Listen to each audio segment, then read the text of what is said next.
Hello, welcome, and thank you for listening to another episode of Stories from the Set. This podcast talks with people in the entertainment industry who work behind the scenes on a budget, also known as the below-the-line budget, if you're quote-unquote in the biz. My name is Jesus. Consider me your personal Jesus. My guest today is a DGA, UPM, and AD, a line producer, a filmmaker, and the list does go on and on and on, with over 40 years in the entertainment industry. But before I introduce him, I have a little house cleaning. I fixed the sound problem. I'm sure you can hear that right now. I took a break originally for that. I attempted to try and do this a different way, and I didn't like the amount of hassle it was for me. So now you're just getting audio-only podcast. Maybe I think just maybe in the future it's just going to have like pictures like come on, fade in and out as the show progresses as we're talking about things. So that's kind of the way that's going to go, I think, because it's just boring looking at a picture. You know what I mean? Anyway, with that said, I would like to introduce my guest for today. Please welcome, and the gentleman I'm meeting for the first time, Mr. David Japka. Hello, David, and welcome to the podcast. I thank you for being on. Hi, how are you? I'm good, thank you. Okay. I just want to also welcome everybody on who's going to be on Facebook Live, which is probably going to be nobody, but it doesn't matter. If they come up with any question or comments, I'll see if I can use it. How did they know that we're on? I posted it earlier today that I was going to be on with you. Wonderful. So David Japka, is that right? It's Japka. Japka, sorry. Japka is here in France. I'm not in France. Or Montreal, the Quebec-y. Canada, as I like to call it. Canada, that's a fine because if you're Canadian, obviously you're from Canada. I would think that if you're close to the border, you could pass, because Canadians, they often look like Americans, unlike our president who wants to, not going there. I'm sorry I brought it up. It's your show. That's okay. Jesse, just go. No, I actually, I get fairly frustrated with like both sides because, first of all, let's introduce you, David Japka, David Japka. I have it written right here too, David Japka. So I'm a bit confused now. Do you work for the DGA or are you just like part of that DGA union? Okay, the DGA is a union, so they have staff. I do not work for the union itself. I work as a freelance assistant director and a unit production manager, also known as a UPM.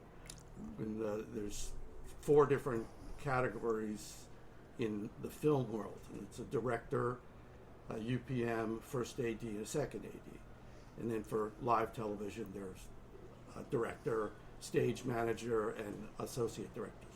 Right. So we don't work for the guild, but they manage all of our pay rates and make sure that we get paid and we have health benefits and stuff. Yay, because who doesn't like health benefits? Yes, very important. I was just wondering, so for everybody who isn't in the film industry and they see the screen credits rolling by, could you please tell me what a UPM does and what a line producer does? Because I looking on your resume, I saw that you have quite a bit of experience with both. Yeah. They're similar positions. Line producer generally gets involved very early in a project and often continues through production. A production manager is strictly when the film or TV show has been funded and the money is in the bank. And that position is the general manager of the company. So every film or TV project is like a unique company except it puts out one product. Right. Unless, of course, you're Law and Order, and then or NCIS, and then you have broken up, different spin-offs. But nonetheless, my job is to handle anything managerial, from vendors to employees, paychecks, equipment. The difference between a line producer and a production manager is that as a line producer, I become involved in a project when it's in its development stages, perhaps even before it's financed. So I will work with a producer who says, David, how much is this going to cost? And I look at the script. I use my experience as a first AD. I do a simple breakdown, identifying all the characters, all the elements such as cars and locations and stuff. And then I build the budget. So let me just finish. Go ahead. I create the line item budget. Right. So that's why I get a title of line producer, because I've gone out and researched the cost for each line of the budget.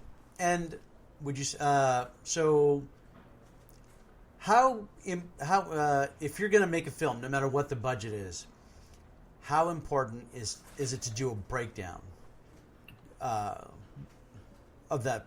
your project? How important is that? It's crucial. Yeah, it's absolutely crucial to have a line producer on board to give investors an accurate idea of what the cost is going to be.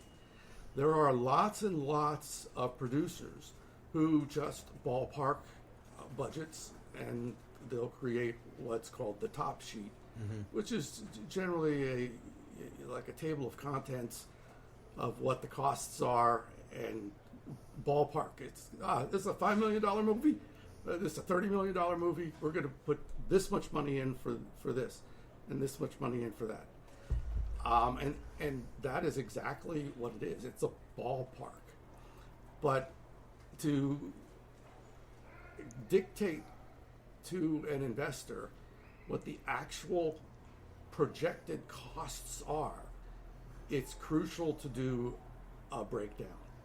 At least have somebody as qualified as myself read through the script, highlight areas of concern, stunts, visual effects, locations that are far off in magical land or up in the Andes, things like that, things that cost money. And how close do you work with the producer, the first AD, the director, and the executive producer? How is that the core group making all these judgments? Absolutely, yes. And there is a flow chart that exists. I've seen it dictates how these departments work, and the line producer and the production manager are either reporting to each other or reporting directly to the producers. So there's a dotted line hierarchy to the director and the UPM, because the UPM is technically part of the director's team. So we act as a buffer between the director and the producers and the executive producers. There's all kinds of producers, but let's say the executive producer, he's the guy with the money. And he wants to know, are you serious? It's going to cost that much? And I'm going, yes, we have to buy 5 of the exact same GTOs, paint them the exact same color, because there are 4 car accidents where you demolish the same car. And they go, well, I don't understand. Can't we double up and just do it with 2 cars? You go, well, which side of the car do you want to hit first? So, yeah. That's so great. If you want to cross the line as we're going on in the film, that's... Yeah, well, the camera will only show the front of the car for the first 10 minutes, and then after that first accident, we're shooting from behind. Because, you've got to get coverage. Now, looking over your the IMDb page and everything like that.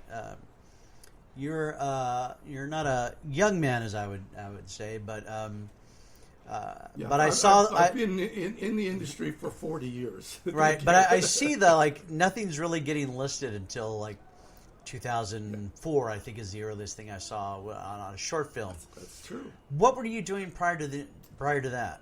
I was working outside of the entertainment industry before IMDb became de facto record keeping, and it's the first things that I want to say before telling you what you asked me is that IMDb is owned by Amazon. Oh, really? It's all manipulated. It's not accurate. So it's what I know. I know I have an IMDb page, but I've never even updated it or nothing. Somebody like me is responsible for creating the entry on the show, but more and more as we go along, it's the publicity department of the film. So it started out by a couple of guys who said we just want to know who was involved in these films, and it's now expanded out to be the de facto resume of industry workers. So in 20 years, we went from no way to cross-reference credits to now having this beast where it's a subscription-based entity owned by a huge corporation. Well, I'm glad it... I'll get to your question now. Yeah, go ahead. I get it. So IMDb only lists entertainment-related projects. So those are TV, those are film, those are things that are shown before an audience. And it includes documentaries. Music videos are not on IMDb, nor are commercials. That's interesting. Well, that's its entity. It's the Internet Movie Database. Oh, wow. So what was I doing? I was working on the East Coast. I got out of school in 1979, Temple University. I was 9 years old, by the way. Things have changed. Yeah. Things have changed. But, you could be 9 years old still. I think in my mind that I'm 19. But here it is. I've got all this wisdom. Yeah, I do constantly ask myself, I'm like, I know a guy my age does not act this way, or at least I don't think so. And then, because, you always have your parents that I'm like, oh, but I think I've been the same. Yeah. Well, I have survived the whole transition from analog to digital, from big production devices to things that we have right now as a radio station on a desktop. So it's been a great period to be in the business. Yeah, it's been a great transition. I'm going from analog to digital. So the answer to what was I doing, I was in production. I started my career as what is now known as an assistant editor. Okay. Back in the day, I was a tape operator in a TV station for hire in Philadelphia. So I ran anything that they needed to have done. I was an intern there in college. So I learned the soundboard. I learned the cameras. I learned the recording mechanisms, these huge tape decks. You don't have to look at that. 2 inches of tape. And so an hour program was like this big. Right. This big. And, we put an hour program on a chip now, an SD chip, 64 gigabyte chip. These things weighed 25 pounds. But from there, I learned how to use the editing equipment, to use the TV switching equipment called the switcher. Same thing they still use now. Yeah, they still use that. Yeah. And most of what I was doing were local commercials, films for industry, for corporate, corporate training, lots of informational pieces about a manufactured product. Runs the gamut. And after about 5 years, I was looking no longer to be an editor who Right. sits in a dark room his whole entire life. Yes. And I wanted to be out in the field. I really wanted to make movies, but somebody offered me a very good job, and I said a good job is better than a wishful dream. Right. So I stayed with the good job, Uh-huh. and I did maneuver one of my into another job. One of my good clients said, "We're expanding, and we'd like to bring you on freelance as a producer director, and then you'd supervise the edits." And I said, "That sounds great." And he goes, "Well, we have a job coming up in 2 months. Would you like to do it?" And I said, "Yeah, of course." So I went from full-time contracted editor, technical director, to be a freelance producer director, and then made safety training films for Fortune 100 companies for the next 6-7 years. Oh, okay. So you cut your teeth on industrial films. Industrials. Yeah. Yep. Safety training. I've early on, I watched many of those at the various different everybody, companies. whether they remember it or not, they've participated in a training program where they've seen a slideshow more often than not, a PowerPoint, but they've seen videos. And what we did there at the company was hire actors and create dialogue and scenarios and stories. So we had a 20-minute short film that had a safety concern that was addressed. One weird one that I saw, they actually had, it was Sherlock Holmes themed, and it was a safety video. And Sherlock Holmes was going around trying to discover how these people got hurt and what would be the best way to keep them from getting hurt. That was the weirdest one I ever saw. I'm like, well, kept it interesting, but the guy had the worst English accent there was. There's so many ways to keep an audience entertained. And back in that day, we really did use the tricks of the entertainment trade to keep the story interesting. So we were borrowing from Hitchcock and comedy. I once did a stand-up comedian show who was pitching a internal promotional piece for a pharmaceutical product, and he was telling fat jokes. Okay. So this was a weight loss product. Was it Fen? Because they got... No, I'm not going to mention the Oh, name, yeah, but let's not mention names.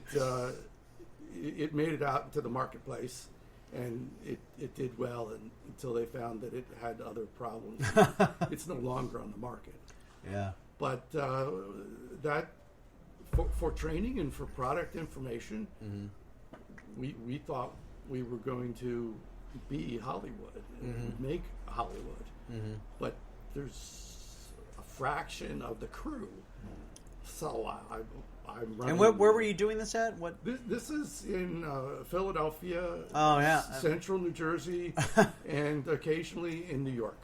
Well, New York, yeah, I could see you getting plenty back, but like Philadelphia, I don't know how big the any form of entertainment, like stage or film, is in Philadelphia or New Jersey. There's a lot, but not enough to sustain a career. Ah, right. Not at that time.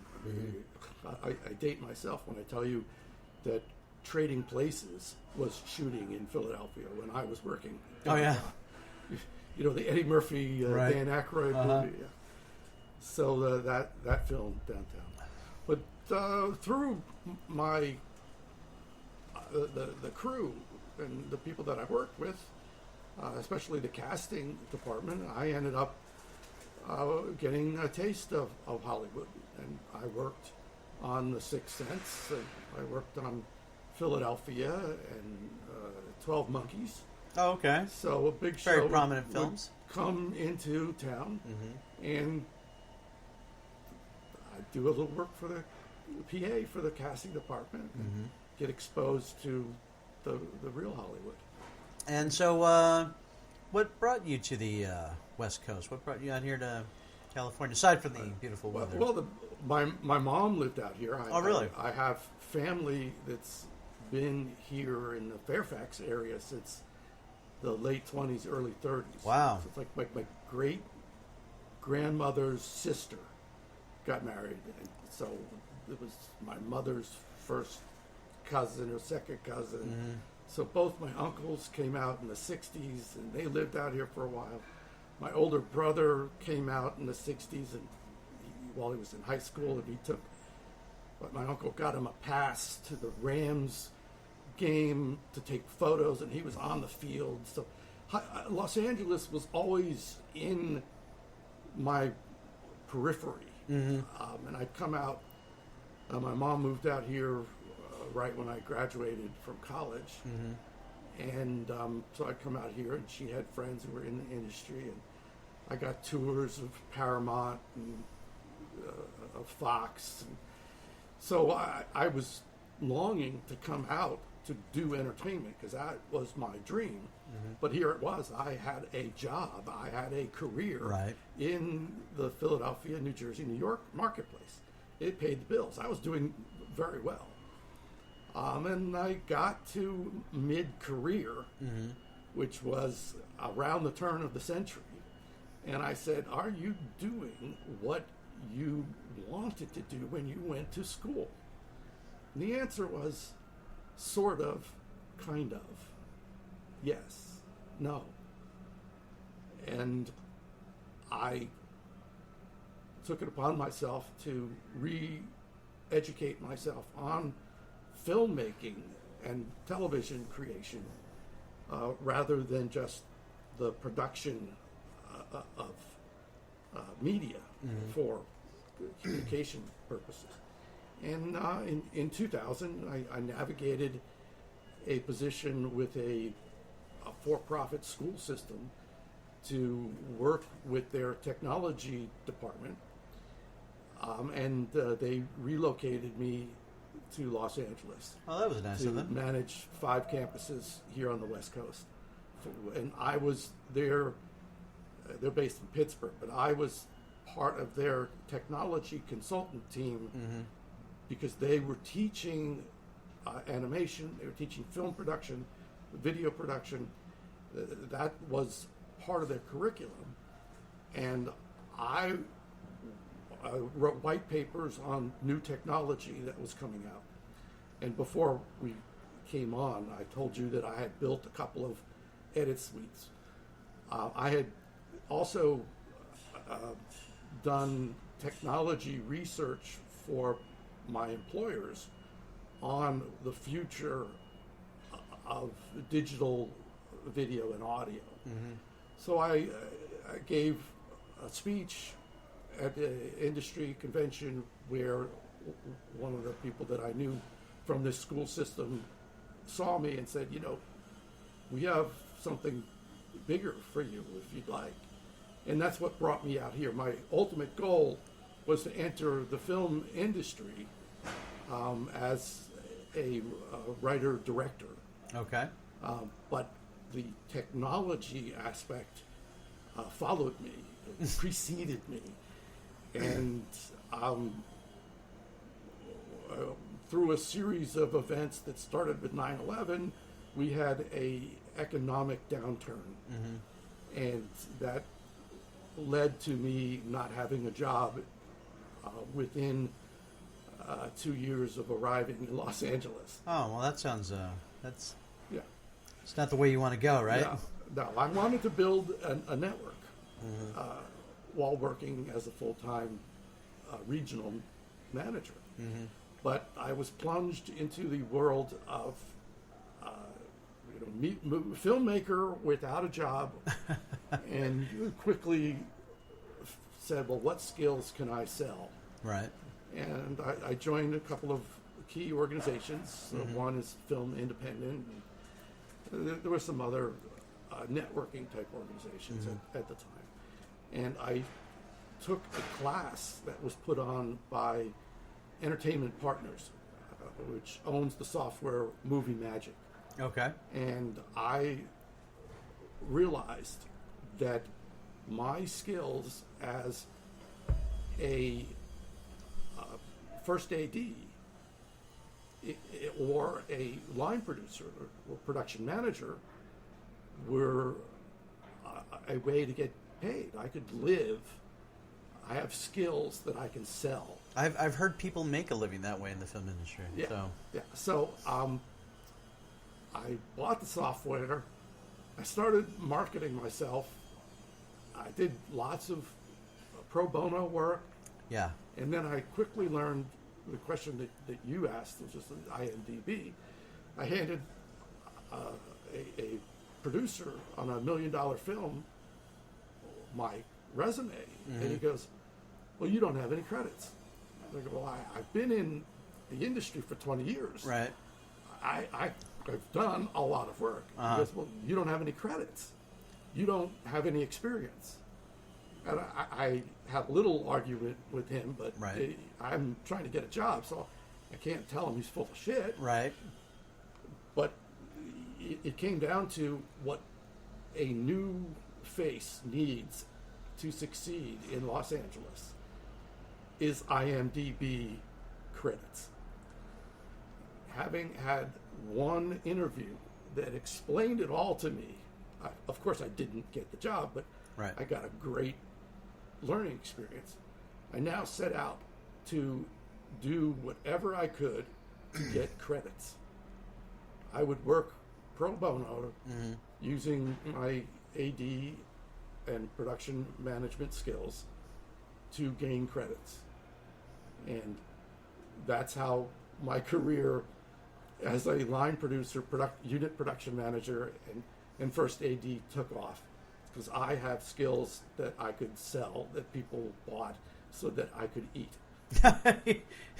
Which is very important because everything is expensive in this town. It's so well, my car was paid for, and that was a blessing. Yeah, thank God. So, what was the first big project you worked on when you, after struggling so hard, doing like many of us have worked for free, a friend give you a call, can you work on this? Yeah, you know. Right. I got a referral to an actor named Chopper Burnett, who wanted to make a film for himself. Okay. So he had less than $200,000 of actual cash to make a script that he had written. And half of it took place in the Upper Peninsula of Michigan. And well, at least you know it'd be cheap. half of it took place in Los Angeles. Okay, well, there you go. And Topanga. But he was brilliant in that he used his own house. He does a lot of voice work. In fact, he has his own audio studio in Topanga. It's a shed, and he just does audio work. Yeah, I know. I don't like this place because I don't know if anybody can. I don't know if it picks it up on the mic, but there's a lot of construction going out of my window. We hear it. I suspect the mic does. Right. It always annoys. I'm like, oh, can they hear all that? Yeah, I wouldn't choose this location for filming because right. of this noise. But we're that statement comes from is that I have been in the edit suite knowing what background sound sounds like.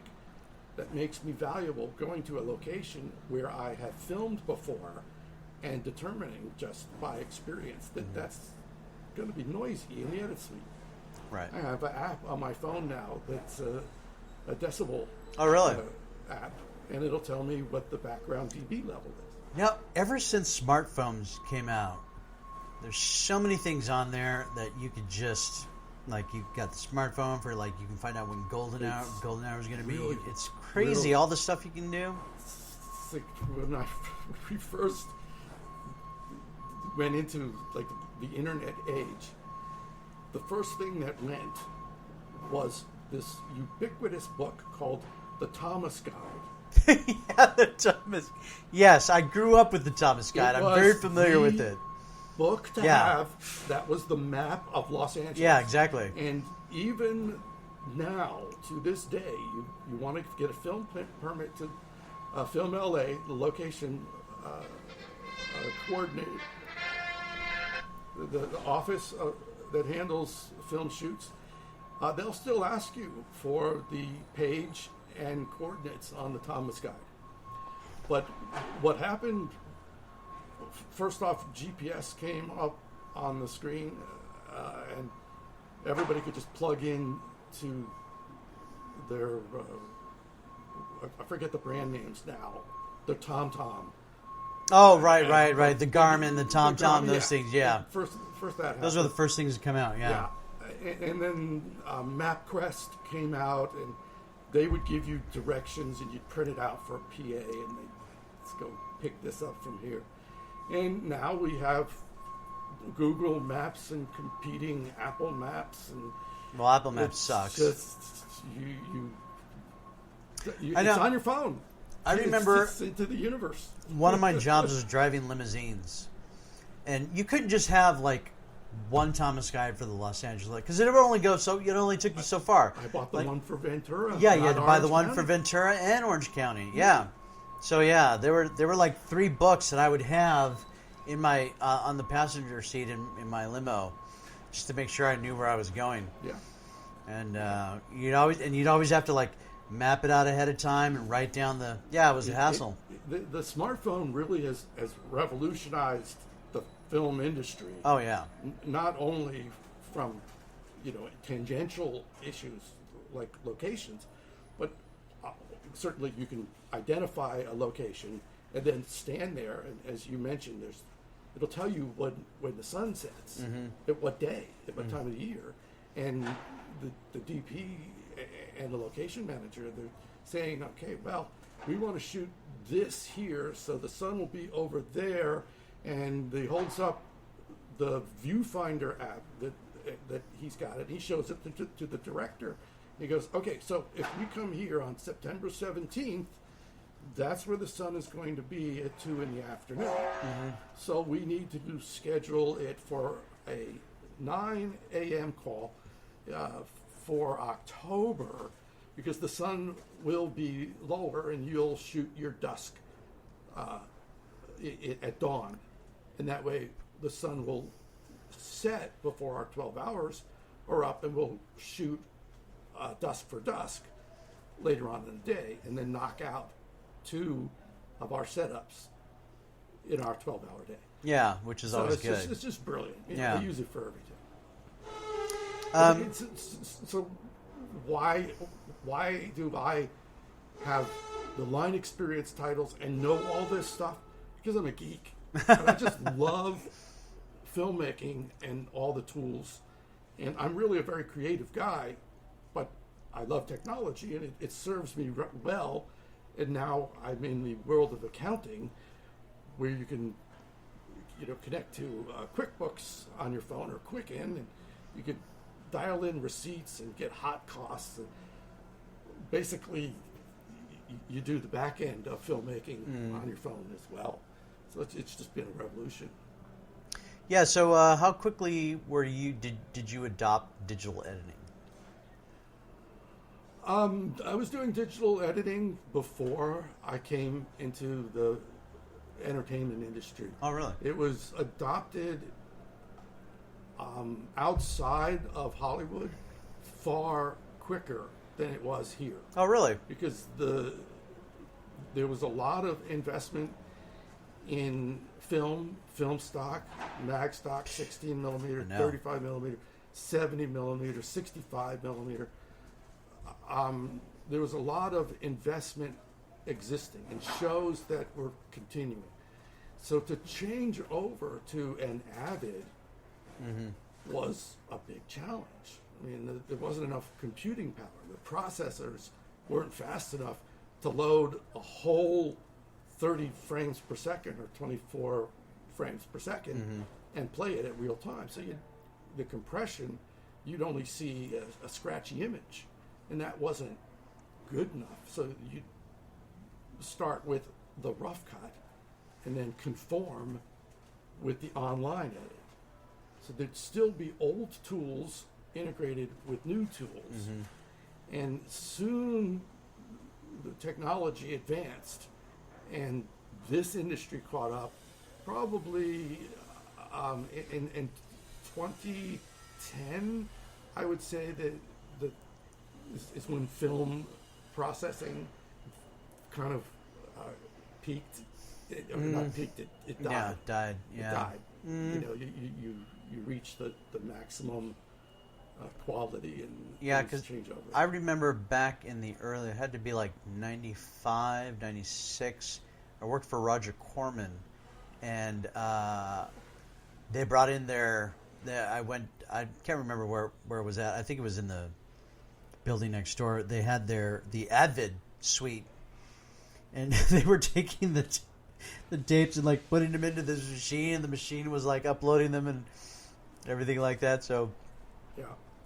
And because of that, I wish I would have had the wherewithal to like, yes, I will go learn how to edit on these machines, but my mind was focused on somewhere else. And I had a friend who traveled literally the world teaching people how to work the Avid suite. Yeah. And I learned how to use Avid. I learned how to use Premiere back in 98. And After Effects was coming out on the market in the late 90s.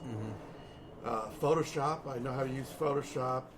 I know how to use Lightroom.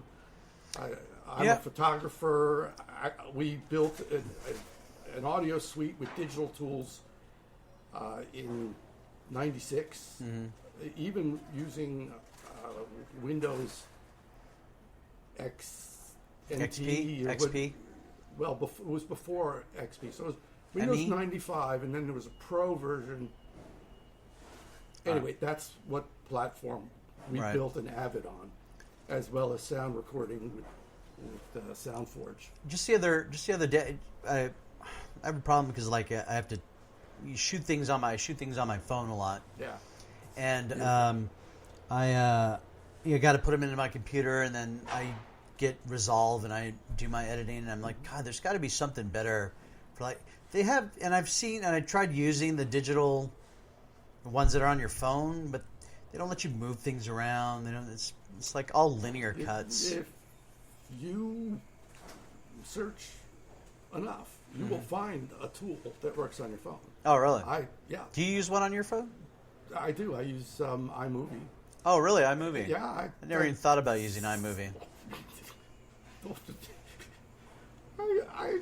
I just think the biggest issue that I have with iPhones, and it's kind of changing now by default, is aspect ratio and vertical versus horizontal. That drives me nuts. It really does. But I love my iPhone. I got my first one. It was iPhone 3, and I shoot movies, and I can pull up the software, bring it in, slide it, so it works very similar to an Avid or Adobe Premiere, and you can say I'll put a dissolve in here.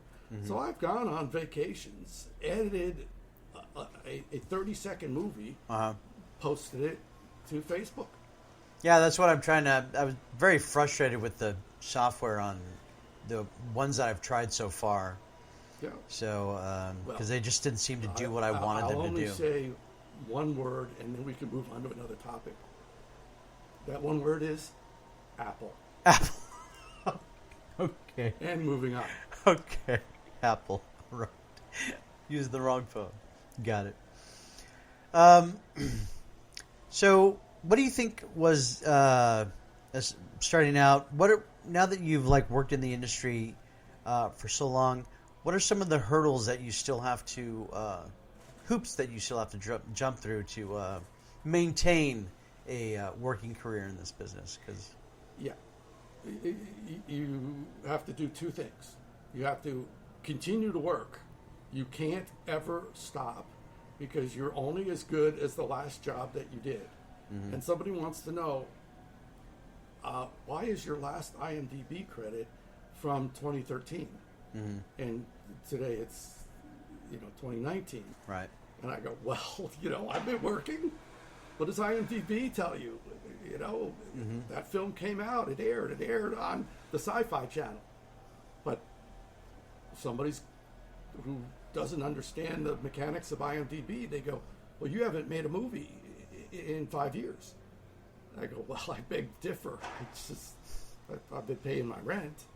Right. So I've been working. So the key is to continue to work and try to work on better films, but keep your credits current and take commercials, take whatever you can if your career starts to slow down.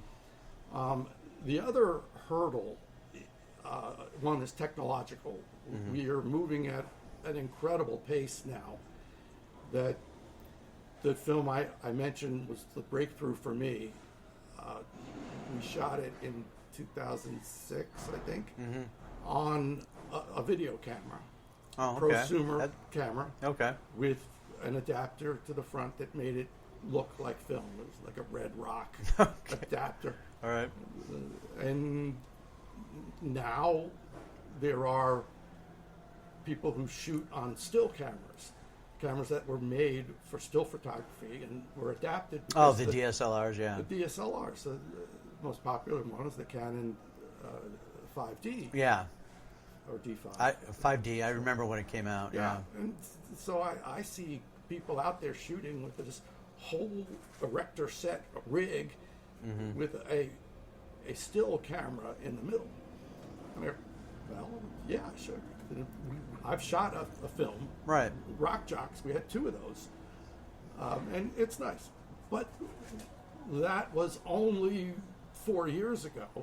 Now you've got the Arri Alexa. Mm-hmm. You've got Sony F5. Blackmagic. Blackmagic makes a great camera that no one heard of. Right. And Danny Boyle shot this film with James Franco. I think he was stuck in a. Oh, yeah, the 27 hours. 26 hours. He had to something cut like off his arm. Right. So, Blackmagic were the cameras, mm-hmm. and I went to the director's screening of that film, and I listened to the director say, they built a set so that he would feel claustrophobic, and of course, people wanted to know, well, how'd you get a camera in there? Because in the old days, which were only 10 years ago, right, you'd have to have a cutaway mm-hmm. wall that you'd build. No one would go out and shoot in nature. That just doesn't happen. Right. So that was a studio shoot, except for where he's walking. And all the time that he's stuck in that wall, he's got 2 sides of a set mm-hmm. closed in, and the cameraman is on a harness using these Blackmagic cameras. And that's the first time I ever heard the term Blackmagic. And here, because it's a European manufacturer, and he's a British director, mm-hmm. I'm thinking he's making it up. It's like, what is Blackmagic? Now, Blackmagic is a viable and excellent solution in a variety of price points. Right. Most people do want to shoot on the Alexa. That also comes in different sizes and right. formats. And the Red. Red, of course, yes. The Red was the big breakthrough. Right. And that made digital filmmaking a reality. I remember when Spike Lee, I can't remember the name of the film, but it was like a black African-American cast doing minstrel shows. I can't remember the name. No, it wasn't. That was in the 70s. This was in the 90s, and he shot it. He shot it on digital cam. He's like, it's totally digital. There's no film. And, you looked at it and you're like, yeah, okay, yeah. It looks like it didn't look like you shot it like on Digibeta, but, It still didn't look like film. It didn't look like film. It didn't quite look like television transferred right. to film. It was something else. It was empowering. Yeah. That's really what it did for the industry. It empowered younger filmmakers to get in with films that we used to call student films, but they're making features in their backyard with their parents' cameras or their camcorders. Yeah. Yeah. So, like, with this one, with the camera that I used, my cell phone, like, someone asked me, he's like, what do you do when you're, like, out? Like, someone asked me, because I post these videos about this project I'm working on. He's like, what do you shoot that on? I'm like, I just shoot it on my phone. I just shoot it on because it's really easy. I get good quality. And I have a friend who just won an award who shot an entire short film on his iPhone. Yeah. Yeah. So, what do you need to make a movie? You need your phone. That's about it. If you want to be a starting filmmaker, you can do it for about $2,000 of equipment. Right. And start with your iPhone, get an exterior microphone, buy some inexpensive software, or basically you rent your software now. I know. That drives me Adobe nuts. Creative Suite will give you everything that you need, audio and video-wise, and you make it in your basement.